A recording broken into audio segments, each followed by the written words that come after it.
aí, seguidores, tudo bem com vocês? Tô bem também, meu nome é Carol e toda sexta a gente tá aqui conversando sobre alguns assuntos pertinentes à vida cristã. Hoje eu tô aqui, trouxe um pessoal comigo, que vocês com certeza já conhecem, pra gravar esse vídeo, a última disciplina espiritual, né, que é o assunto que a gente tá tratando aqui. Então, se você não viu os outros vídeos, corre pra ver, tá muito interessante. A gente já falou sobre oração, submissão, meditação, a leitura bíblica, adoração, solitude. Então, tem muitas disciplinas espirituais que com certeza você pode aplicar na sua vida pra ter um bom plantio, pra você colher bons frutos lá na frente. Eu sempre começo os vídeos falando do porquê essa disciplina espiritual é importante. A disciplina de hoje é a do serviço, e eu trouxe eles aqui hoje porque os seguidores de Cristo, tanto os vídeos que nós fazemos aqui quanto as outras redes sociais que nós temos, é o nosso modo de servir vocês. Esse é o nosso propósito. Até porque o nosso propósito é ser como Jesus. Ele é o nosso exemplo e ele sempre serviu a sua vida toda, desde a hora da sua morte até depois da sua morte também. Se a cruz ela foi o ápice, né, o ponto alto da submissão de Jesus aqui na Terra, a toalha ela vai ser o ponto-chave do serviço de Jesus aqui na Terra. Por que a toalha? Você pode estar se perguntando. O que isso quer dizer? Você pode se perguntar, toalha? Cruz? Como assim, toalha? Eu já vou explicar. Quando Jesus está lá com os discípulos na última ceia antes de ir para a cruz, eles começam uma discussão entre os discípulos ali, né?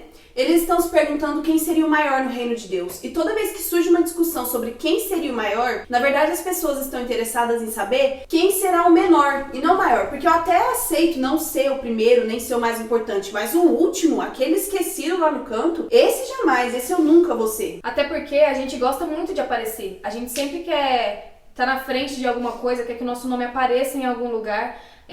Quantas vezes não acontece de ter sempre aquela pessoa que faz aquilo e tem aquela outra pessoa que a gente sabe que tem a capacidade de fazer a mesma coisa. E aí ela tem aquilo com ela. Mas por que nunca me chama? Porque sempre chama o fulano. Não, mas agora que me chamou só porque o fulano não veio, eu não vou fazer. Por quê? Porque eu gosto de aparecer. Eu gosto do meu nome, tá sempre lá na frente. Não é assim, não é esse o serviço. Exatamente. E aí, na contramão disso tudo, vem Jesus, que faz o papel do escravo na época, que era o papel do escravo de lavar os pés dos convidados, né? Pega uma toalha e enche uma bacia de água e começa a lavar os pés dos discípulos. Pra ele não importava se ele era o primeiro, se ele era o último, ele tinha a identidade dele tão firme, tão certa em Deus, que lavar os pés de outras pessoas não seria humilhante. Até Pedro mesmo, ele não aceita que Jesus lava os pés dele. Jesus tem meio que obrigar ele a deixar... Não, se você não deixar fazer isso, então você não tem parte comigo. Porque o que Pedro pensava? Se fosse eu não faria isso. Eu não ia limpar os pés dos meus subordinados. Exatamente. Isso não demonstra, assim, que Pedro ele tinha uma humildade. Nossa, que discípulo humilde, nem queria deixar. Na verdade, demonstra que ele era totalmente contrário àquela atitude que o mestre dele teve. E depois, quando ele entendeu o que aquilo significava, não, então lava o corpo inteiro. Ele ou era 8 ou era 80, né? Derruba a bacia aí. É engraçado que isso também acontece no batismo de Jesus, né? Com o João Batista. O João Batista fala que ele não é digno nem de desatar as sandálias dele. Aí ele pega e fala, mas eu tenho que ser batizado por você, alguma coisa, eu não lembro mais como é que é o versículo. Ele fala assim, não, mas faz isso porque isso tem que acontecer. Ou seja, ele submeteu a ser menor que um mero ser humano para servir. Só dele nascer, já submeteu. Só pra deixar claro, o João Batista foi realmente humilde, tá? É que Pedro que era menino. Os discípulos preferiram sentar-se à mesa com os pés sujos a lavar os pés do coleguinha. Do seu companheiro, exatamente, do coleguinha. Até porque o serviço nem sempre é uma coisa boa, ele nem sempre agrada, né? Como a Karina falou, a gente nem sempre tá em destaque, às vezes a gente não recebe nenhum obrigado por servir. Mas é até uma liberdade. Mas uma coisa importante de falar isso, de não receber nenhum obrigado, a gente estava fazendo uma mentoria e o cara até falou exatamente isso. Que quando a gente serve porque Jesus serviu, se ele é o nosso molde. A gente não serve o outro porque é obrigação nossa servir por causa de ser o outro, entendeu? Mas é obrigação nossa de servir porque Jesus serviu. Então a gente tem que servir o outro como se estivesse servindo a Jesus. A nossa recompensa que a gente tem que esperar é a recompensa que Jesus vai nos dar. Então, se a gente tiver esse pensamento em estar servindo o outro em nome de Jesus, Então, quando não vier aquele obrigado, ou não, a pessoa não se comportar do jeito que a gente espera, ou mais pra frente aquela pessoa ser falsa com a gente, lógico, nós somos humanos e isso dói. Só que a gente vai entender que o nosso serviço é pra Jesus, não é pro outro. Não foi quando a gente perdido. a gente tá servindo uma pessoa, um semelhante nosso, a gente tá servindo Jesus no outro, né? Jesus está naquela vida. Então a gente entra naquele lance de Paulo também, né? Que o amor de Deus nos constrange de tal forma. Então a gente não faz porque a gente quer, porque a gente não consegue não fazer. Exatamente. E aí a gente já entra na liberdade que o serviço traz. De você não ficar assim, nossa, mas se eu fizer, fulano vai pisar em mim, ele vai ser superior a mim, aquilo. Se você serve de forma voluntária porque você quer, aquela pessoa não tá pisando em você ou sendo superior a você. Você tá fazendo algo que você escolheu fazer. Então isso traz uma paz, assim, você parar de olhar pro próprio umbigo, pros próprios problemas e conseguir resolver o problema de outra pessoa. Nossa, é muito gratificante. Você às vezes até percebe que, poxa, aquele meu problema nem era tão grande assim. E isso abre portas para as outras pessoas verem o que você tá fazendo pelos outros e elas fazem o mesmo por você. É aquela frase, né? Gentileza gera gentileza. E aí, gente, você pode estar assim, meu Deus, eu quero servir, porque é muito bom, né? Jesus fez, me traz essa liberdade toda. Mas onde eu faço isso? Como que eu sei o que eu tenho que fazer? É a grande pergunta, a pergunta de $1 milhão, assim. Qual é o meu propósito aqui na Terra? Paga pra gente então, que você vai falar a resposta. Gente, a gente tá dando a resposta pra você de graça. Pega esse mistério. Como eu sei qual é o meu propósito? Como eu sei aonde eu tenho que servir? Antes da Carol falar... Antes da resposta de $1 milhão. Antes da resposta de $1 milhão, Nossos patrocinadores. Patrocinadores. Envia esse vídeo agora pra alguém, pra essa pessoa também saber o que é serviço, pra ela ver a última e as outras disciplinas espirituais, tá bom? E se você estiver gostando desse vídeo até agora, deixa o like aí, tá bom, gente? Serve a gente. Segue a gente. A resposta para a pergunta, qual é o meu propósito? Aonde eu devo servir é servindo. Você só descobre o que você tem que fazer fazendo. Não tem outro caminho, não tem como eu chegar aqui e falar, olha, fulano vai fazer isso, fulano vai fazer aquilo. Não, você vai fazer isso quando você começar a atuar, quando você começar a servir. Por isso, essa disciplina é tão importante, porque às vezes você tá aí perdido sem saber o que fazer, sendo que se tivesse fazendo, ao invés de ficar pensando, Você sabe já teria se descoberto. você gosta ou não de fazer Exatamente. Pois é, gente. Às vezes a gente pensa que propósito é uma coisa que a gente descobre assim de uma vez. Tipo, do nada baixa uma luz assim e você sabe que eu tô em rosto. eu estou fazendo.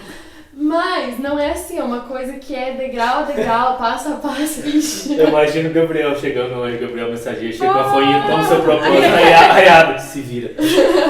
Meu Sirva. sonho. Nossa, muito bom. Onde eu paro? Você Que acha que a gente... que vai vir. Vai descer vir uma luz. luz e tal, mas... Mas é passo a passo, degrau a degrau. E muitas vezes uma coisa que a gente pensa, que a gente gosta muito, que a gente pensa que vai ser o nosso propósito, a gente começa a fazer aquilo pro outro, né? Começa a servir as outras pessoas com aquilo e a gente percebe que não é. E esse é um exemplo meu, assim, que eu gosto muito de cantar e sempre cantei na igreja e tal. E aí eu fui chamada pra ajudar no departamento infantil com as crianças a cantar na parte do louvor. E eu achei que, nossa, super ia dar certo e tal. Cheguei lá, não foi nada daquilo que eu esperava. Sofri até, ralei. Igual a vara verde. Porque não era onde eu me encaixava. Eu fiquei, nossa, mas que triste, né? Super deprimida lá. Aí de repente apareceu a Karina. E aí um dia a Karina veio falar comigo pra ajudar com os seguidores. E quando eu comecei a ajudar, eu percebi que era uma coisa que eu gostava muito e que eu nem imaginava que eu ia me encontrar assim. E não que isso seja o propósito da minha vida, e eu ainda não encontrei o propósito da minha vida, mas é aquilo, é passo a passo, já é um passo na minha caminhada e que eu faço e que eu sinto que realmente estou fazendo isso para as pessoas e que estou fazendo isso para Deus e que Ele está recebendo isso. E eu me sinto muito bem fazendo, então... já é um começo, né? Pois é, e muitas vezes é uma coisa boa, né? Igual a Anne falou, comecei a dar aula e tal. Mas até um exemplo que eu queria citar aqui, quando eu falei da liberdade que essa disciplina ela nos traz, falando na questão de você servir voluntariamente, às vezes vai ser de forma literal, como a gente tem o caso dos morávios, que se entregaram como escravos para alcançar outras pessoas. Então, para eles servir outras pessoas, eles tiveram que entregar as suas vidas e ser literalmente escravos. Então, a gente acha que, né, a gente volta sempre naquele ponto, que vai ser um líder, tá em uma posição de destaque e tal, mas não...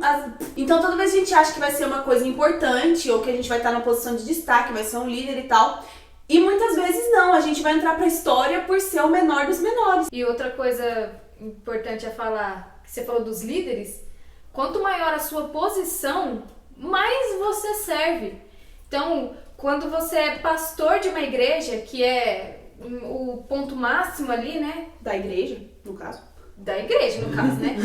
É aí que você mais serve, porque você tem que servir aos líderes dos outros departamentos, aos membros da sua igreja. Os líderes do departamento têm que servir ao departamento, aos liderados. Então, assim, às vezes muita gente acha que por você estar numa posição de destaque, de líder, de você ser um professor, que nem a gente aqui ensina, que a gente é superior, né, a alguém. E muito pelo contrário, a gente está aqui servindo, e muito, né? Porque o que a gente tem que fazer é levantar outras pessoas, é servir a elas com o conhecimento que Deus nos dá. E é interessante esse negócio que você falou de dar aula, né, de ensinar.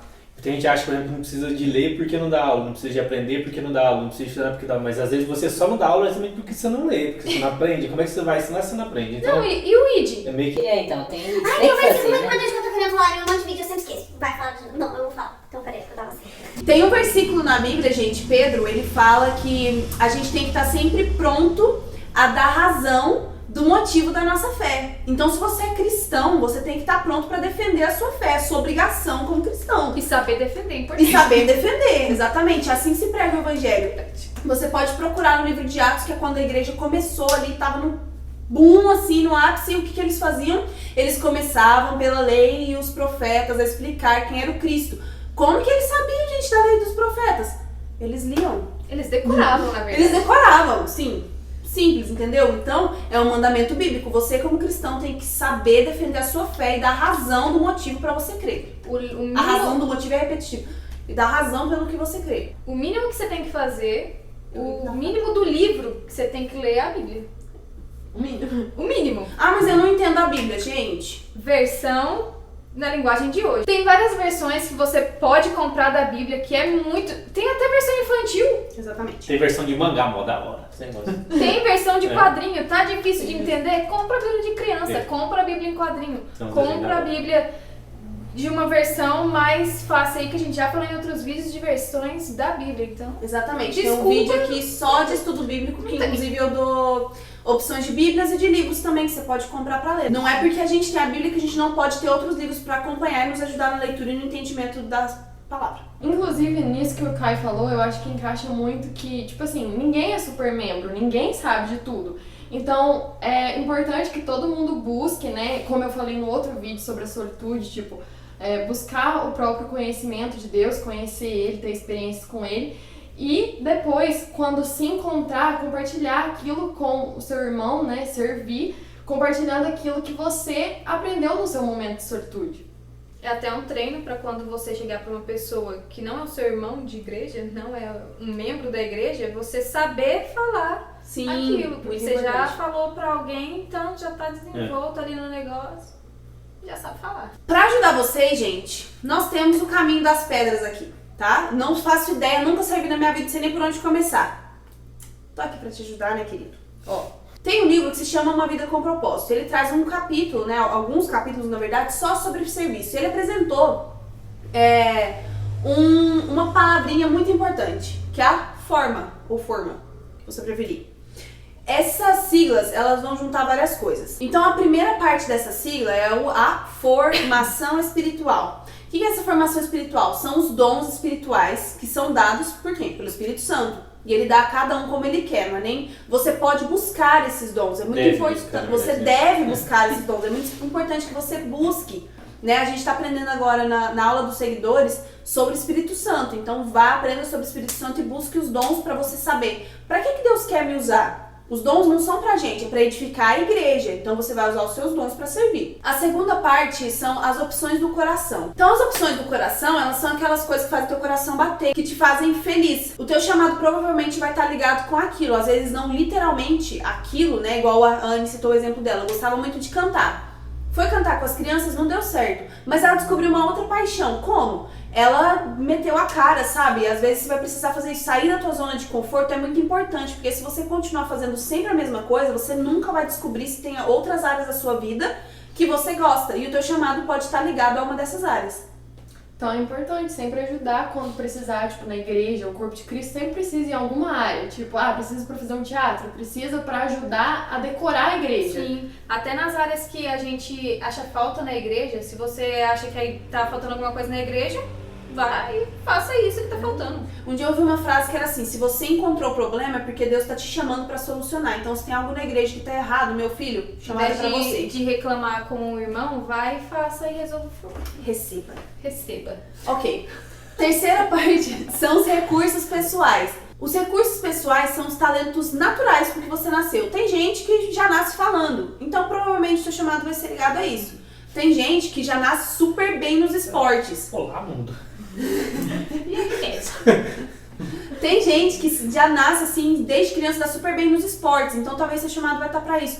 Começa a perceber essas áreas da tua vida. Mas eu não sei fazer nada, eu não sou bom em nada. Então é porque você não fez o suficiente pra descobrir no que você é bom. Você continua tem fazendo. preguiça o suficiente pra não fazer nada. Isso quer dizer então que se eu já nasci falando bem, eu não preciso fazer mais nada? Não, você precisa melhorar, sempre buscar forma de melhorar. Porque se você tá fazendo pra Deus e Ele te chamou pra aquilo, que você entregue o serviço perfeito, feito e bem feito pra Ele. E uma coisa também do serviço, dos recursos pessoais, é que às vezes não vai ser só dentro da igreja que você vai servir, e nem só as pessoas que estão na igreja, nem é esse o lance do serviço. O serviço é você servir todo mundo, tanto Exatamente. dentro quanto fora da igreja.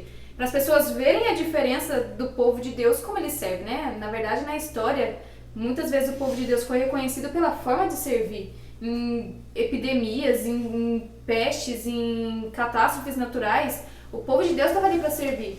E se você é bom no esporte, por exemplo, você não vai colocar, sei lá, uma cesta de basquete dentro da igreja pro povo lá jogar. Não. Mas o que você pode fazer? Gosto de esporte, gosto de basquete, eu me interesso. Basquete, estou usando o exemplo porque o Caio gosta de jogar basquete. E aí, nossa, me interesso por isso, sei disso, e eu sei que tem muitos meninos na minha igreja. O que eu posso fazer? Eu chamo eles para eu poder ensinar. Eu chamo eles para eles estar ali comigo, e durante o jogo ou depois do jogo, eu vou falar de Jesus para eles. Eu vou ser o exemplo para eles. Ali no jogo mesmo. Entendeu? Então, é uma coisa que você faz para fora também. O próximo recurso pessoal é o seu modo de ser. E esse livro que a Carol citou, ele tem um fato muito interessante, que ele diz que a possibilidade de você algum dia encontrar alguém exatamente igual a você é de 1 para 10 elevado à potência de 2 bilhões, 400 milhões... Muitos zeros? Muitos zeros. E se você fosse escrever esse número todo, com cada zero da espessura de 1 polegada, seria necessário uma tira de papel com 60 mil quilômetros. Sim, eu li isso e fiquei...